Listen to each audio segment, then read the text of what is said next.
and a son of 8 days is circumcised by you, every male child in your generations. He who was born in your house or bought with silver from any foreigner who is not your seed. He who was born in your house and he who is bought with the silver has to be circumcised. So shall my covenant be in your flesh for an everlasting covenant. And an uncircumcised male child who is not circumcised in the flesh of his foreskin, his life shall be cut off from his people. He has broken my covenant. I know a lot of people get messed up by reading Acts chapter 15. But let's bear in mind, does anybody in Acts chapter 15 or anywhere in Acts have authority to change, alter, add to, or take away from Torah? No. Okay, so it doesn't really matter if we understand or don't understand Acts 15. We know what they can't be doing is saying that you're no longer required to get circumcised. Why do we know that? Because it's an everlasting covenant of being Abraham's seed. So all of you men out there that are still wanting to fight, argue, debate, make excuses, knock it off. Or cut it off. Or cut it out. Well, normally I would say knock it off or cut it out. Well, cut it out. It says, his life shall be cut off from his people. You don't want to cut off the foreskin, well, you're going to get cut off. Stop arguing about this. There's only one valid excuse, and this has come up in our discussions before, for not getting circumcised if you want to be covenanted. You don't want to be covenanted, you don't have to do anything. The covenant has an expectation of performance, do's and don'ts. He's saying this is a sign of a covenant, which, by the way, he said this covenant is between who? Abraham and his seed forever. This is not just a between him and Abraham thing. This is between him and all the generations forward.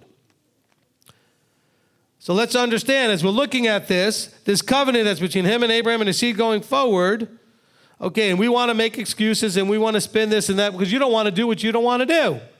But there's an expectation of performance here. Don't claim you're covenanted if you don't have the sign of the covenant. Here's the only valid exception. If you happen to be in a health condition where it would be life-threatening to do it. There are some people, especially when they're older, and they're on all kinds of blood thinners, and they've got all kinds of other issues, all kinds of heart disease and other things like that, right?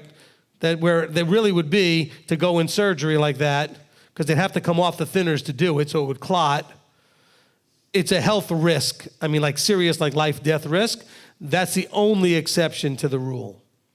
If you're healthy enough to do it, you need to do it. And I'm tired of people arguing and making excuses and everything else. All right? And don't give me this, all the websites saying it's abuse and this and that and the other thing. That's what you always find from the opposition to anything. They're always going to attack and accuse it as being evil and horrible and this and that and the other thing. All right? I can also introduce you to people who didn't circumcise their children, and their children ended up with all kinds of bacterial and other infections and stuff, and it is not good. It is ugly. Okay? There's a reason why in the U.S., back in the 60s and stuff, they just started doing it automatically for everybody. They don't do that necessarily anymore, but they used to because there was health issues. Okay, so keeping that whole area clean is not simple as it might sound, especially expecting a kid to do it. And the kid can't do it when they're a little baby, which means you have to do it. And guess what, Mom? You may not want to be doing that. Because that isn't a pleasant thing to necessarily have to deal with. Of course, if your baby gets circumcised on the 8th day, there's no issue. And let's not go into this whole, well, back in the original days, they just snipped off a little bit. Where are you getting these articles from? Back in the original days. Okay? Our brother Judah has been doing this longer than anybody.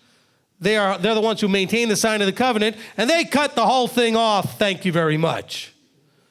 So don't tell me you can find articles arguing with that. And when David went and killed all the Philistines and came back, right, with his bag full of foreskins or whatever he did, it wasn't these tiny little slivers of pieces. He took off the foreskins. I know you don't like this conversation. Oh, but you always tell all your friends how you just want the truth and nothing but the truth, so help me, blah, blah, blah. Do you? Then go get circumcised. But you're wanting me to go when you're 8 days old, you don't think about all that. So sorry for you that your mother didn't do it and your father didn't do it when you were a kid. So now you got to actually make that decision as an adult. Well, you know what? That makes the decision all that more powerful and meaningful. Because I can promise you, I was circumcised on the 8th day and I remember none of it. And I had no choice. I have a nice little certificate that the rabbi gave my parents. If you ever come by my house, I could show it to you. Okay? But the point is, no, I don't have the foreskin to show you, just the certificate. I know where you were going with that. No, I don't have that. It's in formaldehyde in a jar in my house. Okay, now that we're completely gone off the rails here, but I knew I felt like I was going to be a little preachy today. Look, either you're in or you're out. If you're in, that means you are covenanted. Not a believer, not saved, not all this other stuff, but covenanted. What does the covenant expect of you? It expects you to be circumcised or you're not in the covenant. So get it done.